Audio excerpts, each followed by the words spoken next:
본문의 말씀을 가지고 복음만을 전하는 교회로 이렇게 지목을 함께 나누기를 원합니다. 기독교 일간지인 신앙지에서 예수 그리스도를 구주와 주님이라고 믿고 신앙생활하는 그리스도인들에게 이러한 질문을 했습니다. 죽음 이후를 기대하며 구체적으로 신앙생활을 하며 살고 있습니까? 라는 이 질문에 지식적으로는 동의하지만 천국 생활 준비나 삶을 드릴 마음은 아직 많지 않습니다. 라는 대답이었습니다. 대부분 성도들이 이러한 대답을 하였습니다. 하나님께서는 친히 사람의 모습으로 오셔서 생명을 주시고 세상을 변화시키고자 교회의 머리가 되시고 몸된 교회를 지금도 영혼의 생명수의 통로로 사용하시는 살아서 역사하시는 하나님이십니다. 하나님께서는 초대교회로부터 시작하여 지금까지 하나님께서 주신 말씀 앞에 사명과 그리고 환상을 갖고 교회를 이끌어 오십니다. 그러기에 교회는 언제나 사명을 감당하는 믿음의 꿈을 갖고 움직이는 주님의 몸이 될 때에 머리 대신 주님의 그 영광이 바로 이 몸된 교회에 나타나시며 역사하시는 하나님의 놀라운 섭리입니다. 오늘은 교회 창립 29년 주일입니다. 29년 전 10월 20일 하나님의 계획과 사명을 주셔서 하나님의 마음이 한 젊은 목회자 마음속에 꿈과 환상을 주셔서 세우신 교회인 것이 바로 몸된 교회가 이 순간까지 이렇게 주님의 섭리 가운데에서 또 인도함을 받게 된 교회입니다. 파리 침례교회는 비전을 선포하는 교회이며 또 비전이 이루어지도록 움직이고 있는 그러한 교회입니다. 하나님의 말씀에 순종하고자 하는 사람들은 순종의 방법을 찾게 되고 하나님 나라를 위해 길이 없는 곳에 길을 내어 길이요 진리요 생명 되신 주님을 닮도록 믿음의 전진을 지속하고 있는 그러한 사람들입니다. 교회는 에너지를 성령님으로부터 공급받고 능력을 의지하는 지혜를 구하고 꿈을 이루고 하나님의 섭리인 복음이 증거되는 그러한 사역을 하고 있습니다. 하나님께서는 어느 개인이나 민족을 축복하실 때에는 먼저 꿈과 환상을 주시는 하나님이십니다.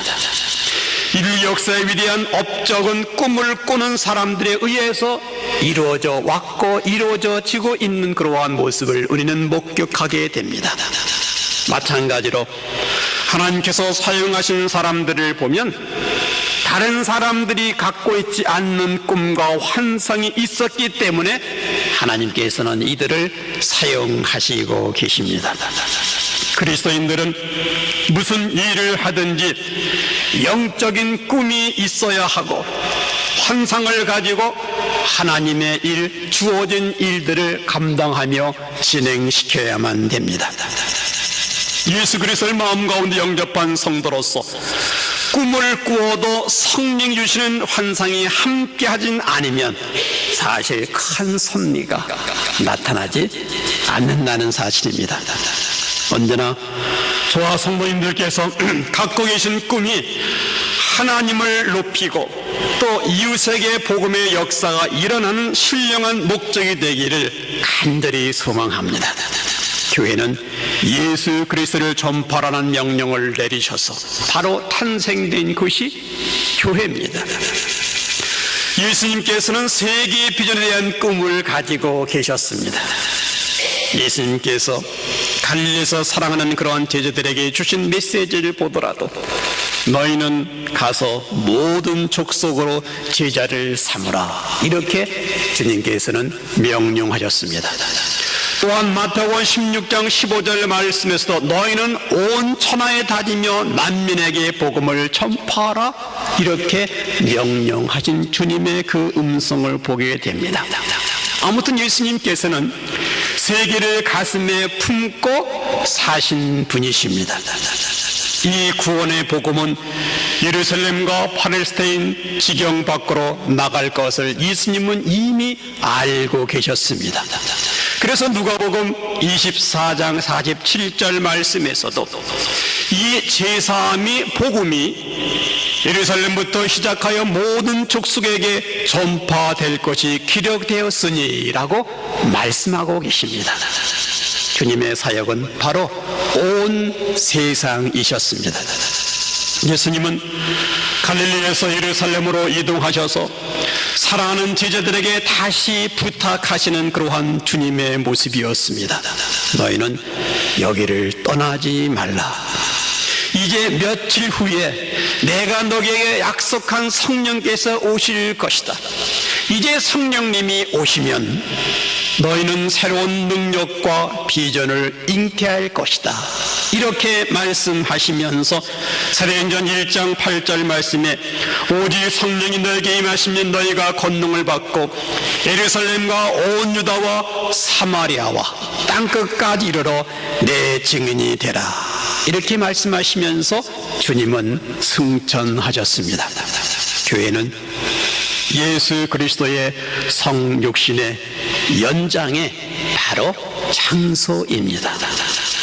예수님께서는 이 땅에 오셔서 33년을 사시며 이제 십자가에서 죽으셨다가 부활하셔서 승천하셨습니다. 그리고 예수님은 자신의 하고 있었던 그 일들을 이 땅에서 계속할 수 있도록 자신의 몸을 남겨두셨습니다. 바로 자신의 몸을 남겨두신 곳이 교회입니다. 예수님은 자신의 몸인 교회를 구성한 자기 백성들을 통하여 이 땅에 세계 선교 비전이 확장되기를 바로 기대하시고 계신다는 사실입니다. 그래서 이제 제자들은 그 명령을 받아서 모여 기도하기를 시작했습니다. 그들이 모였던 장소는 마가의 다락방이었습니다. 전심으로 기도하였습니다. 오순절에 성령께서 오셨습니다. 호련히 급하고 강한 바람소리와 함께 불의 혀가 갈라지는 것 같은 성령의 강림을 이제 제자들은 체험하게 됩니다. 제자들은 성령께서 자기들의 몸 안에 들어오시는 것을 바로 느끼기 시작합니다. 그들은 심히 놀라고 기뻐하며 이성과 인격에 놀라운 변화가 일어나기 시작했습니다. 이들이 만나는 사람들에게 부활하신 예수님을 증거하기 시작했던 겁니다. 하나님의 살아계심을 경험하는 이 부활 신앙 생활을 갖고 있는 이들은 이제 전도의 열정이 바로 삶의 목적이었습니다. 예수 그리스도를 영접하여 부활 신앙을 갖고 있는 하나님의 사람들은 내 주변에 있는 사람들에게 관심을 갖고 바로 전도를 하게 됩니다. 그 당시에 예수님의 죽음은 예루살렘 모든 사람들에게 알려진 사건이었습니다. 예루살렘에 거주하는 사람들은 예수님은 죽었다고 생각하지만 제자들은 지금 부활을 외치고 다니고 있었습니다. 제자들은 모든 면에서 지금 옛날과 달라졌으며 함께 모여 주님을 기념하고 있는 그러한 사람들이 되었습니다. 그래서 생긴 교회가 바로 예루살렘 교회입니다.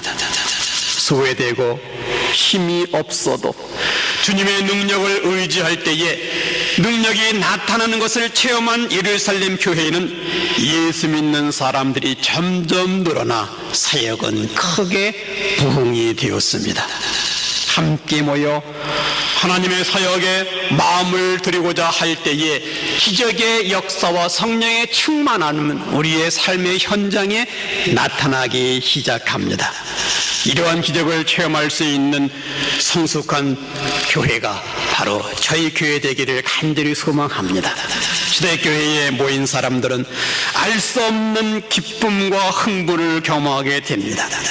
베드로가 나가서 설교를 하면 성령께서 그 자리에 강하게 역사하셨고, 그리고 기적은 계속 일어나 예루살렘 교회의 엄청난 흥분은 계속적으로 이어져 가고 있었습니다. 성령의 역사 가운데 특별한 것은 바로 지도자를 세웠다는 사실입니다. 사도행전을 살펴보면 평신도 지도자들이 탄생하고 있는 그러한 모습을 우리는 사도행전에서 볼 수가 있는 것입니다. 사도행전 7장에서는 순교자 스데반 집사가 등장을 합니다. 집사로서 주님을 위하여 몸을 순교하는 그러한 사건, 이 사건이 일어난 이후에 교회는 더욱더 헌신하게 만들었습니다. 희생하고 있는 저 사람, 주님을 위해서 목숨까지 바치고 있는 저 사람은 도대체 누구일까? 바로 스데반 집사로구나. 이러한 모습에 모든 사람들이 감동이 되어 점점 교회는 더욱더 헌신하는 놀라운 역사가 일어나기 시작합니다. 사도행전 8장에서는 전도자 필립이 등장하고 있고, 9장에서는 선교사 바울이 등장을 합니다. 바울은 지성인으로 예수 그리스도를 믿는 사람과 교회를 핍박한 그러한 사람이었습니다. 그러나 부활하신 주님을 만난 이후에 자신의 인생을 복음 전하는 자로 이제 헌신하게 됩니다. 또한 10장에서는 고넬료라는 그러한 백부장이 등장하게 됩니다. 하나님을 경외하는 평신도입니다. 고넬료는 환상을 보고 이제 베드로를 찾아가는 그러한 장면을 우리에게 소개합니다. 그런데 이 두 사람의 만남은 히브리즘과 헬라이즘, 즉 유대인과 헬라인의 바로 놀라운 만남의 장소가 되었습니다. 하나님이 선택한 선민과 그리고 이방인의 만남이 되었다는 겁니다.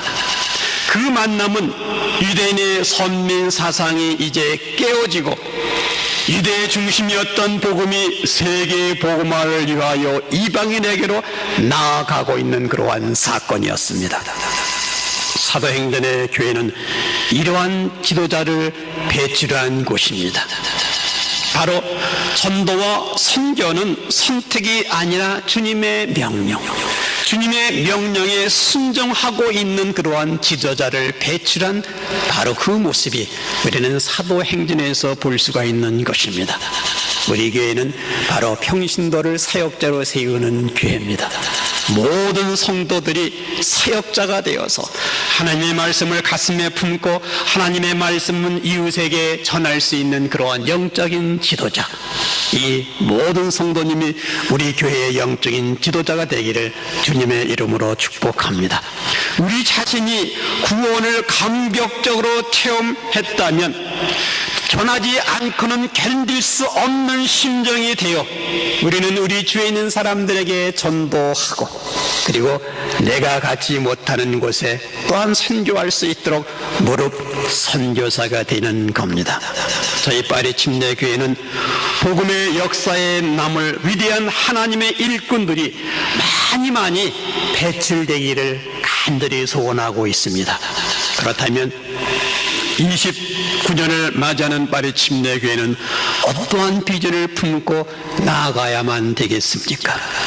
사도행전은 28장으로 되어 있지만 사도행전은 문자 그대로 사도들이 주님을 증거하고 그리스도를 선포하는 행적을 기록한 말씀입니다. 좁은 의미에서의 사도들은 초대교회를 세우는 역할을 하고 이제 끝을 맺었습니다. 그러나 넓은 의미에서의 사도들은 이제 예수 그리스도를 마음 가운데 영접한 하나님의 자녀, 예수 그리스도를 믿는 하나님의 사람들입니다. 저와 여러분들이 이제 이 시대에 사도적 역할을 하고 있는 그러한 사도 사람들입니다. 사도의 행적을 기록한 역사는 지금도 계속적으로 바로 진행되고 있다는 사실입니다.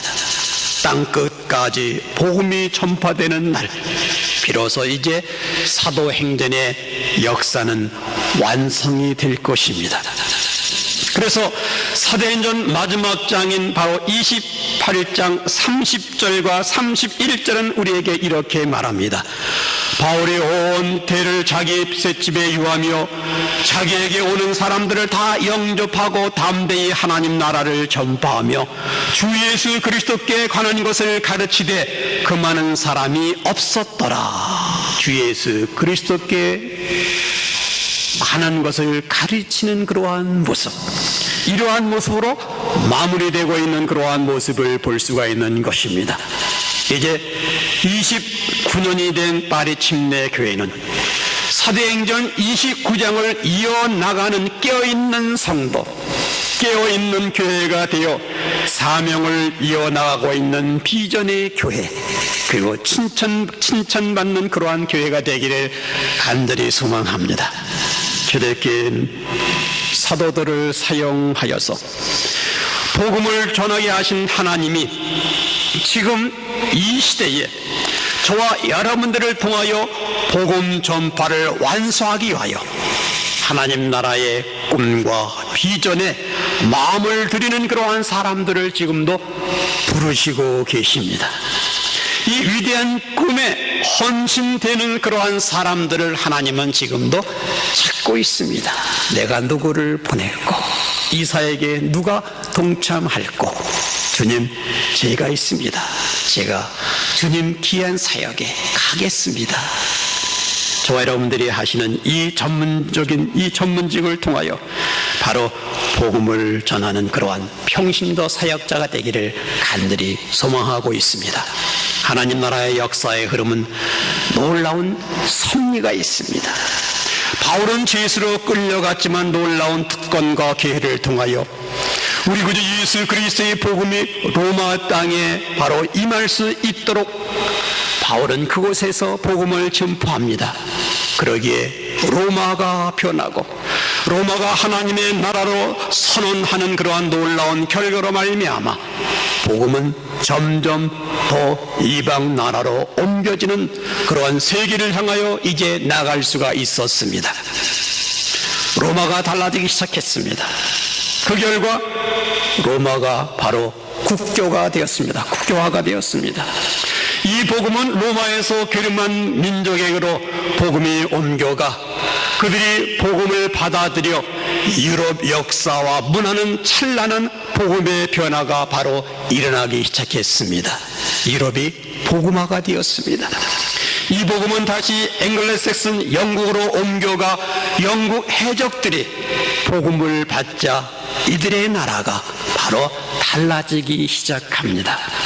세계 선교의 부담을 바로 품었습니다. 하나님은 영국을 사용하셨습니다. 복음은 다시 많은 타민족이 살고 있는 미국으로 건너가 많은 선교사들이 세계를 향하여 복음을 들고 나아갔습니다. 이제 그 복음은 미국에서 아시아로, 아시아의 작은 나라 한국까지 와 이제 복음화가 되었습니다. 가난하게 살았던 한국에 복음이 들어와서 이제 복음이 꽃이 피고 지금은 바로 아름다운 열매로 말미암아 한국이 영적으로 잘 사는 그러한 민족이 되었습니다. 바로 이제 우리가 파리까지 와서 복음을 들고 전하는 사명자로 하나님은 저와 여러분들을 불러주셨습니다. 파리 침례 교회를 또한 이렇게 하나님께서 세우시고 불러주셨습니다. 복음 전하는 것 쉽지 않습니다. 참 어렵습니다. 어려운 여건과 어려운 환경과 많은 그러한 힘든 일을 통하여 아름다운 열매를 맺어올 수가 있었습니다. 그러나 우리 안에 하나님의 나라를 위하여 영생의 씨앗이 뿌려진 이상 우리는 고난과 고통이 있을지라도 결코 포기할 수 없는 이 사명으로 살 수 있는 하나님의 놀라운 역사, 여기에 주님의 소망이 우리에게 있다는 사실입니다.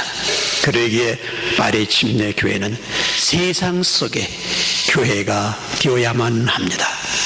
세상 속에 들어가서 그리스도를 전파하고 기도하고 핍박이 일어나면 흩어져 또 전도할 수 있는 세상을 향하여 성숙한 신앙심의 아름다운 삶의 내용, 이러한 모습이 저희 교회에 일어나기를 간절히 소망합니다. 그리스도의 사랑을 가슴에 품고 세상에 나아가 세상을 향한 비전으로 내가 서 있는 그 자리에서 빛이 됩니다. 그리고 소금이 됩니다. 그래서 건강한 사회를 이루어 나가는 비전이 우리 교회의 비전입니다. 하나님의 놀라운 역사와 인도하심이 바로 이 지역사회 뿐만 아니라 불란서에, 유럽에, 브로큰 아프리카에, 중동권에 하나님의 놀라운 역사를 이룰 수 있고 세계를 가슴에 품고 걸어갈 수 있는 교회, 전도할 수 있는 교회, 이러한 교회가 바로 저희 교회 되기를 간절히 소망합니다. 이제 교회 창립 29주년으로 우리는 청년이 된 교회입니다. 영적 청년으로 이제는 복음을 가지고 세상을 변화시키려는 아름다운 꿈, 이 꿈을 키워나가는 그러한 모습이 저와 여러분을 통하여 몸된교회 공동체에서 아름다운 영적인 열매, 복음을 전파하는 귀한 평신도 사역자가 되기를 주님의 이름으로 축복합니다. 기도하겠습니다.